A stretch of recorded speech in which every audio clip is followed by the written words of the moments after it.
दोस्तों नमस्ते।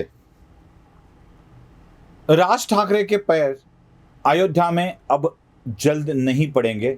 कब पड़ेंगे ये राज ठाकरे बताएंगे। क्या राज ठाकरे अयोध्या जाने से डर गए हैं?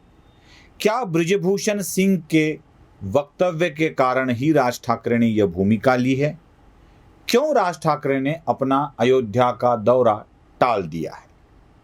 यही सवाल सबके मन में है। राज ठाकरे भी जल्द ही इस विषय पर सीधी बात करने वाले हैं लोगों के साथ। राज ठाकरे अयोध्या जाने वाले थे, बहुत तैयारियां हो रही थी, कुछ ट्रेन भी बुक की गई थी और अचानक राज ठाकरे ने बाजी पलट दी, पूरा चित्र ही बदल दिया। कह दिया कि अयोध्या का दौरा अभी के लिए संस्थगित किया जाता है, आगे मैं इसके बारे में बात करूंगा। राज ठाकरे के अयोध्या दौरा आगे ले जाना या संस्थगित करना या कैंसिल करना, जो भी कुछ वो बताएंगे उससे एक सवाल मन में आता है कि बृजभूषण सिंह जो एमपी है उत्तर प्रदेश से, वो बार बार राज ठाकरे के अयोध्या दौरे का विरोध कर रहे थे।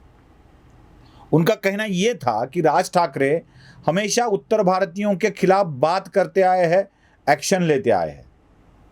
राज ठाकरे को समस्त उत्तर भारतीय समाज से माफ़ी मांगनी चाहिए। कभी कहा संतों से माफ़ी मांगनी चाहिए, कभी कहा और किसी से माफ़ी मांगनी चाहिए। वो बृजभूषण बार बार अपने वक्तव्य को बदलते आए हैं। राज ठाकरे के समर्थन में वहीं के कुछ लोग भी सामने आए, कहा कि राम सबके है, राम का दर्शन करने से किसी को रोका नहीं जा सकता। यहाँ तक एक साध्वी ने मोदी जी को चिट्ठी लिखकर कह भी दिया कि आप समस्त हिंदू को एकत्रित करना चाहते हैं, लेकिन इस तरह की कृति समस्त हिंदुओं के एकत्रीकरण में बाधा पहुंचाती है। होते कौन है बृजभूषण राज ठाकरे को रोकने वाले? किसने दिया ये अधिकार? ऐसे सवाल भी उन साध्वी ने पूछे हैं। क्या राज ठाकरे इन विवादों के चलते अयोध्या जाना नहीं चाहते? क्या इस विवाद को राज ठाकरे आगे बढ़ाना ही नहीं चाहते हैं?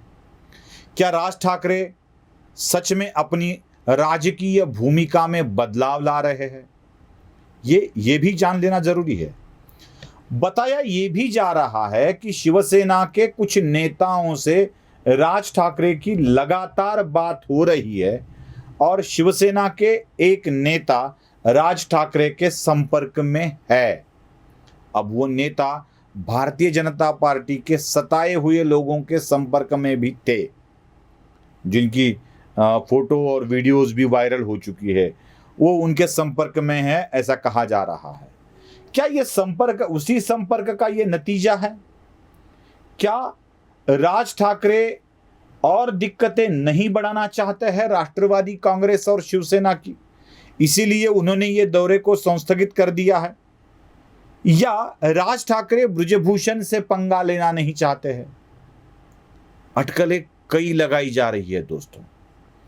भारतीय जनता पार्टी के साथ राज ठाकरे के संबंध लगातार बढ़ते जा रहे थे, लेकिन बृजभूषण के कारण उन संबंधों में रुकावट आ गई।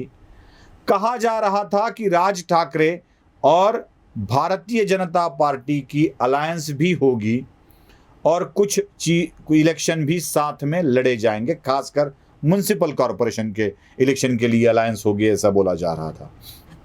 क्या ये अलायंस की बात आगे नहीं बढ़ पाई है?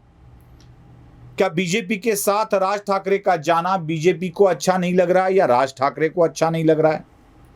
सवाल कई है, कई बार कई लोग पूछ रहे हैं। ये भी बोल रहे हैं कि राज ठाकरे जाने से डर गए, कहीं यूपी में हंगामा न हो जाए।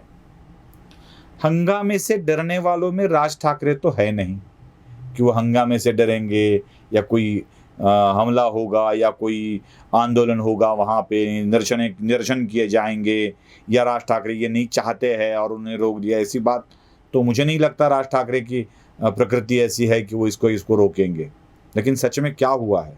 मुझे लगता है राज ठाकरे की शारीरिक स्थिति पर भी विचार होना चाहिए। उनके पैर का, उनके बीच में उनका ऑपरेशन हुआ था, उनके पैर खराब थे, दुख रहे थे, शायद उसी का भी प्रॉब्लम हो सकता है, क्योंकि पूरी ठाकरे फैमिली ही अपने प्रकृति को बहुत अच्छी तरह से संभालती है। वो इतना सहजता से लोगों में नहीं जाते। अपने उद्धव ठाकरे को भी देखा है, जब भी उनकी तबीयत खराब हो गई है तब तब उन्होंने घर से काम किया है। उद्धव ठाकरे ने तो अपना पूरा कार्यकाल ही वर्क फ्रॉम होम में लगा दिया था, अब तक तो वो घर से ही काम कर रहे थे। ठाकरे परिवार ही अपनी प्रकृति को इस तरह से संभालता है, तो राज ठाकरे के लिए भी ये बात हो सकती है। लेकिन अयोध्या दौरे को स्थगित करना राज ठाकरे के लिए एक सामान्य बात नहीं है। राज ठाकरे जिस तरह से हिंदुत्ववाद का चेहरा लेकर उभर रहे थे, राज ठाकरे जिस तरह से हिंदुत्ववाद की बात आगे बढ़ा रहे थे, उस तरह से राज ठाकरे को ये दौरा संस्थगित करना कोई आम बात नहीं हो सकती है। तो सवाल बहुत सारे हैं। क्या राज ठाकरे की तबीयत खराब है? अगर है तो पूना में तो रैली करने वाले हैं, तो अयोध्या जाने से क्यों रुक गए? क्या ऐसी नौबत आन पड़ी? क्या भारतीय जनता पार्टी के अलायंस की बात आगे नहीं बढ़ी है? क्या राज ठाकरे की शिवसेना से दूरियां घटकर नजदीकियां बढ़ रही है? क्या एनसीपी ने राज ठाकरे को कन्विंस किया है? बताया यह भी जाता है कि एनसीपी के शीर्षस्थ नेता और शिवसेना के एक नेता जो एनसीपी के करीबी है, उनमें लगातार बात हो रही है कि दिक्कतें कम होनी चाहिए, दिक्कतें कम होनी चाहिए। अब दिक्कतें कम होनी चाहिए का मतलब क्या है? कौन कौन सी दिक्कतें बढ़ रही है? नवाब मलिक के सामने दिक्कतें बढ़ रही है, तो एनसीपी के लिए ये भी प्रॉब्लम है। अनिल देशमुख के सामने दिक्कतें बढ़ रही है, तो एनसीपी के लिए ये भी प्रॉब्लम है। कहीं नवाब मलिक कुछ भी बोल दे, कहीं अनिल देशमुख कुछ भी बोल दे, तो एनसीपी के शीर्षस्थ नेताओं को इसमें स्वाभाविक रूप से परेशानी होने वाली है। शिवसेना के नेताओं पर भी परेशानी बढ़ रही है। तो एनसीपी के नेता चाहते हैं कि ये परेशानियां कम हो जाए, और इसीलिए भिन्न भिन्न लोगों से अलग अलग तरह की बातें हो रही है। आप जानते हैं कि कांग्रेस भी आजकल दूरियां बनाए हुए है, महाविकास आघाड़ी से, गठबंधन से दूरियां बनाकर ज़्यादातर संघर्ष की भूमिका में रह रही है। कांग्रेस के मंत्री को छोड़ अन्य नेता तो संघर्ष की भूमिका में ही जा रहे हैं। क्या इधर की दूरी बढ़ रही है और उधर की दूरी घटते जा रही है?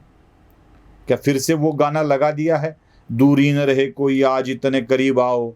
हाँ, ये गाना अगर लगा दिया है तो दूरियां कहाँ बढ़ रही है और कहाँ घट रही है, ये भी जान लेना ज़रूरी है। दोस्तों, राजनीति का खेल ऐसा होता है, इसमें किस वक्त कौन कौन सी करवट लेगा ऊंट, कौन सी करवट बैठेगा, पता नहीं चलता है। इसलिए राजनीति के खेल में सब कुछ हो सकता है। यहाँ हम ये भी जानते हैं कि जैसे पिछले चुनाव में भारतीय जनता पार्टी पर टूट पड़ने वाले राज ठाकरे आजकल शरद पवार पर टूट पड़ रहे हैं। मोदी पर वो वीडियो लगाते थे, अब ये शरद पवार की बातें कर रहे हैं। शरद पवार ने क्या कहा ये बता रहे हैं। फिर ये हो सकता है कि वही राज ठाकरे अपने बंधु के साथ भी चले जाए। ये भी हो सकता है कि राज ठाकरे स्वतंत्र तौर पर कुछ करे, हो कुछ भी सकता है। और ये सारी चीज़ें हम इसलिए चर्चा कर रहे हैं कि राज ठाकरे ने अचानक अपना निर्णय बदला है। वैसे तो राज ठाकरे निर्णय बदलने में बहुत बड़े माहिर है। मैंने पहले ही कहा था कि राज ठाकरे की पार्टी स्टार यार कलाकार से जब बाहर आएगी तभी राज ठाकरे एक अच्छे नेता के रूप में उभर आएंगे। कंटिन्यूटी का जो मामला राज ठाकरे के साथ है वो भी नहीं होता दिख रहा है। शायद इसीलिए यही एक सवाल सबके मन में अभी उठ रहे हैं कि राज ठाकरे ने क्यों रद्द किया अयोध्या का दौरा। वीडियो पसंद आए तो लाइक, शेयर और सब्सक्राइब जरूर कीजिएगा। धन्यवाद।